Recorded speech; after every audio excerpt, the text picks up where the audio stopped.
मैं जब बोल रहा हूँ मेरे डैडी हैं। आज के बाद जो तूने मेरे बेटे को डैडी कहा काट के फेंक दूंगी रखेल की औलाद। क्या हुआ? तेरी दादी ने क्या कहा?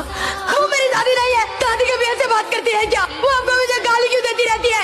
बार बार रकेल रकेल क्यों कहती रहती है? मुझे सब पता है रकेल का मतलब क्या होता है। लोग जो कहते हैं उन्हें कहने दो। मैं ये जानती हूँ कि तेरे डैडी हम दोनों को बहुत प्यार करते हैं। अगर इतना प्यार करते हैं तो आगे हमारे साथ क्यों नहीं रहते? तू मेरा बेटा है ना, मुझे प्यार करता है ना, मेरे साथ रहता है।